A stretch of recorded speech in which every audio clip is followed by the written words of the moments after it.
Welcome to the So That's Why podcast, where we unpack the science behind everyday questions. I'm Jen. I'm Chris. And I'm Matt. Right, so picture the scene. You're in a meeting. It's not a terrible meeting, and you're not even that tired.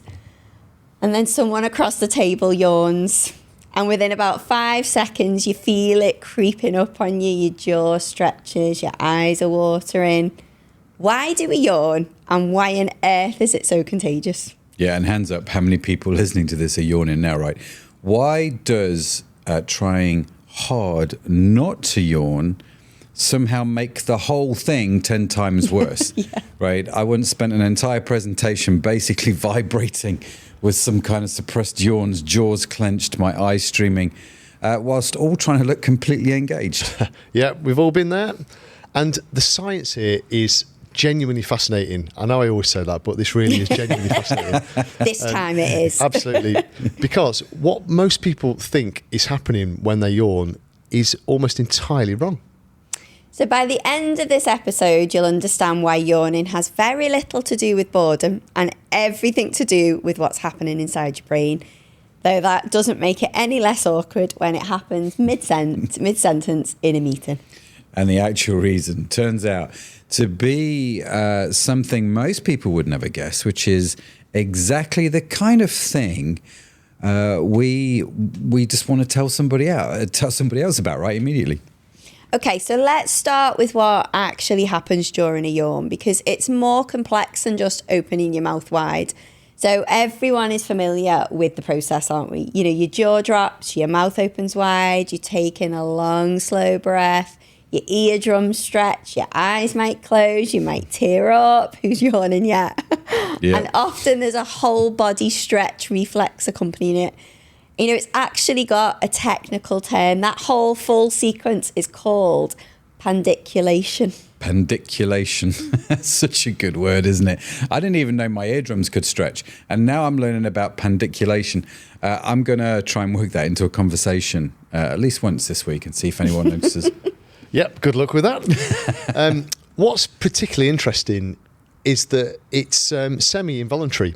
So it's triggered by your nervous system. And once it kind of begins, you genuinely can't stop it midway through. And researchers have identified that at least 7 distinct physiological steps are in that sequence. 7 coordinated steps to open your mouth. The question is, my body massively overcomplicating basic tasks here? Yeah, right. But do you know what? There's a formal study of yawning, and it even has its own name. Drum roll. Cosmology. Cosmology. Yeah, because cosmologist. Doctor of Yawning doesn't sound quite as good as Doctor of Cosmology, does it?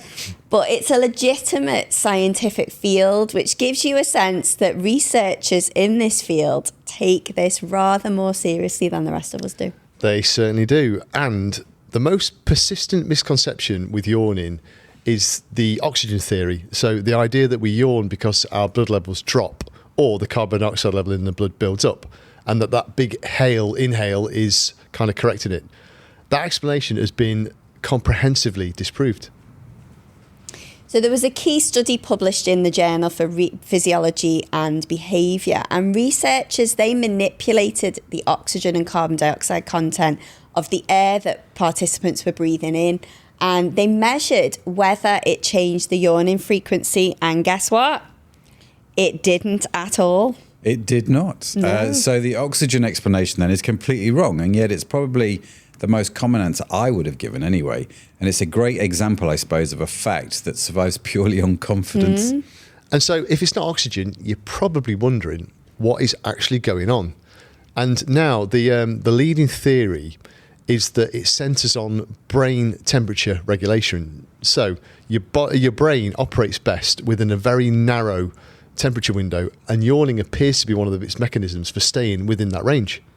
Yeah, and there's a researcher at Princeton University, and he published work showing that when people held warm packs to their foreheads, the number of times that they yawned, it significantly increased. But when they held cool packs to their heads, that number dropped dramatically, even below baseline.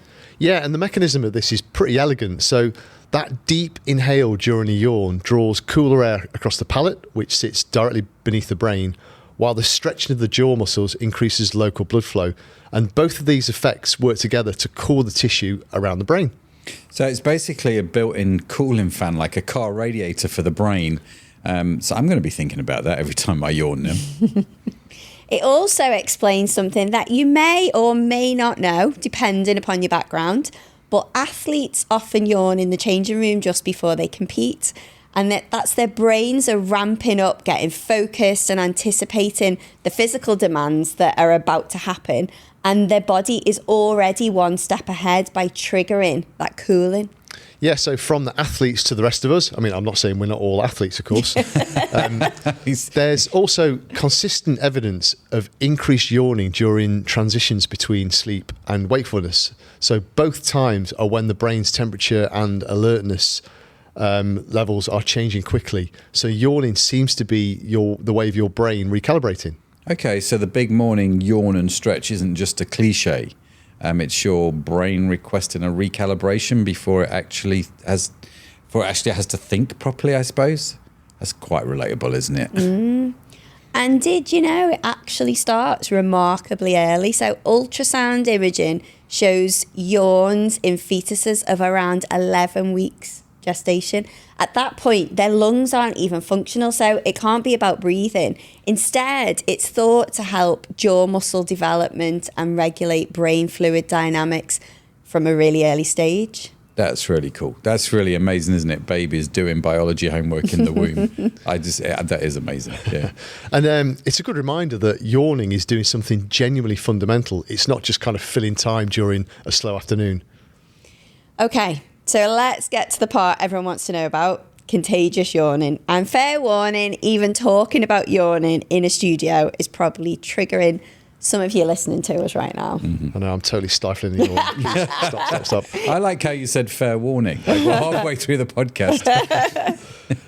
So contagious yawning is really well documented and remarkably widespread. So it's been observed in humans, of course, but also chimpanzees, wolves, dogs, even parakeets. So yawning clearly goes beyond a simple involuntary reflex in humans. I love that. A parakeet yawning, catching yawns from each other. That's like, well, let's just say that's probably the most unexpected fact I've heard today. They are, and what's really interesting is that in social animals, contagious yawning, it seems to have like a synchronizing effect, so it helps align the alertness or the brain state of everyone in the group. Yeah, and in humans, contagious yawning is thought to involve mirror neuron systems. So it's the same neural circuitry that underlies empathy and social imitation. So when you hear, see, or even read about someone yawning, part of your brain simulates the experience, which then triggers the reflex itself. I can feel my jaw go.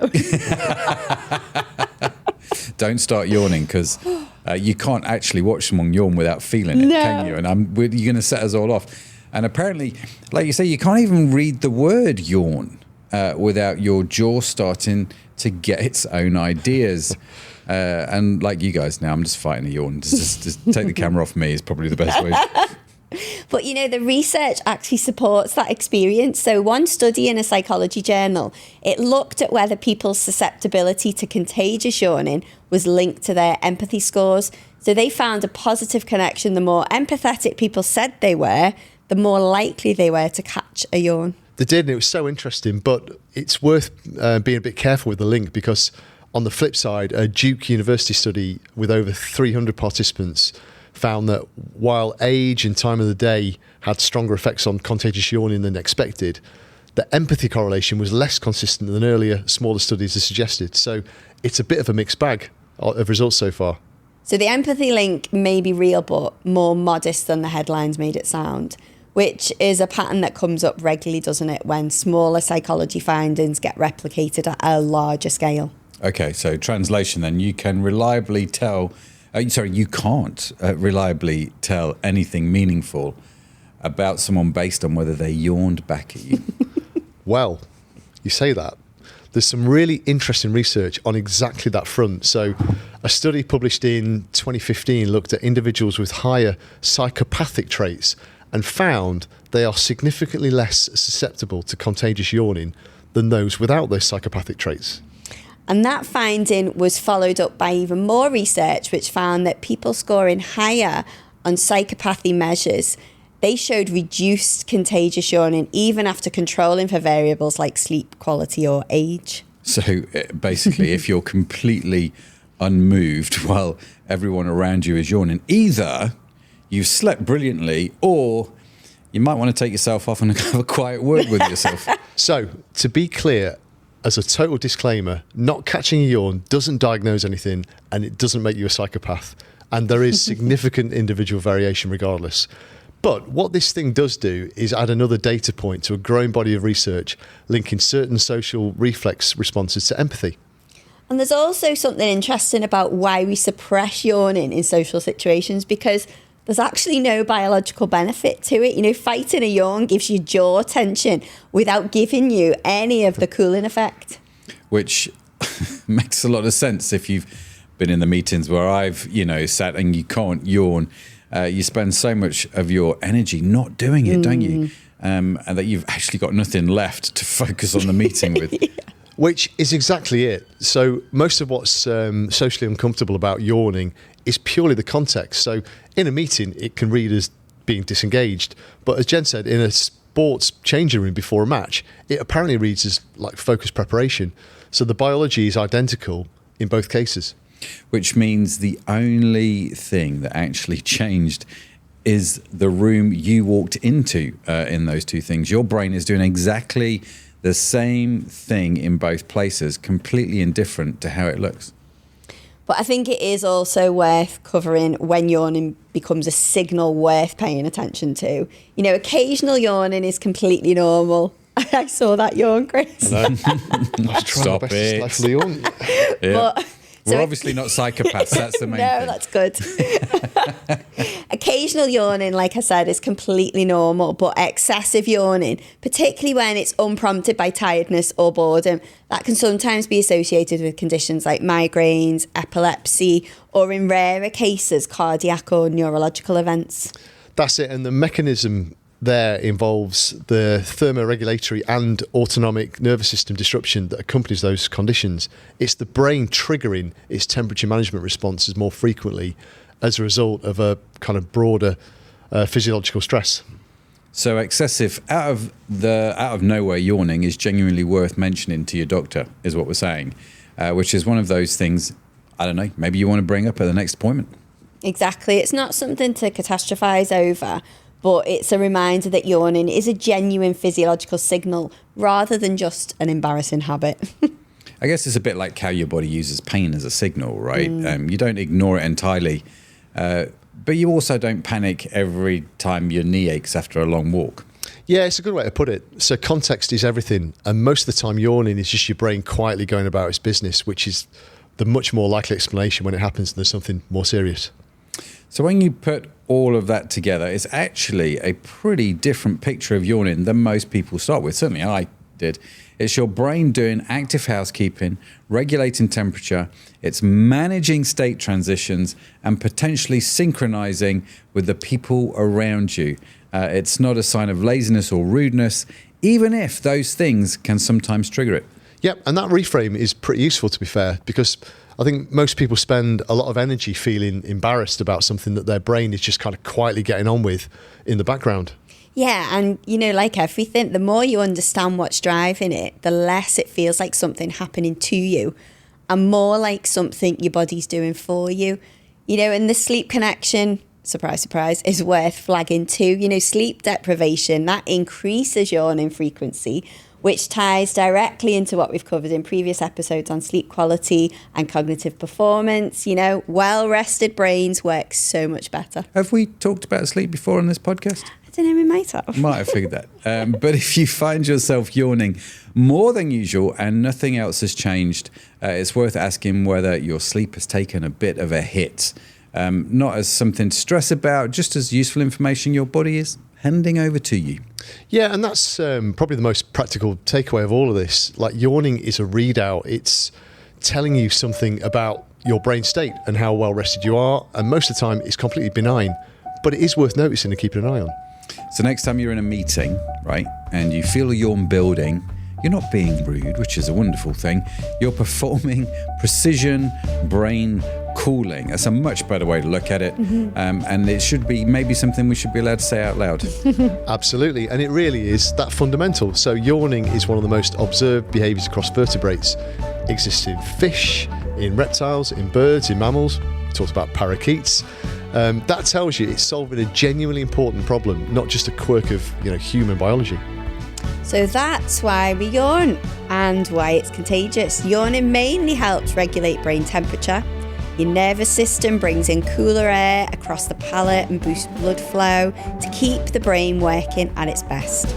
Contagious yawning taps into the same brain networks that handle empathy and imitation, which is why just seeing, hearing, or even thinking about a yawn can set you off on one. And it starts in the womb. It works across different species, and it has nothing to do with oxygen levels, despite that being the explanation that most of us have carried for our entire lives. Yeah, so your brain is just hot sometimes.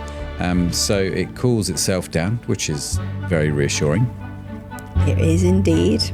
You can all yawn now safely. So that's it for this week. Make sure you hit that subscribe button. We're going to keep unpacking the science behind everyday questions. Tell us in the comments what you'd like us to explore. Thanks for geeking out with us. But for now, that's it from me. That's it from me. And that's it from me. Bye for now.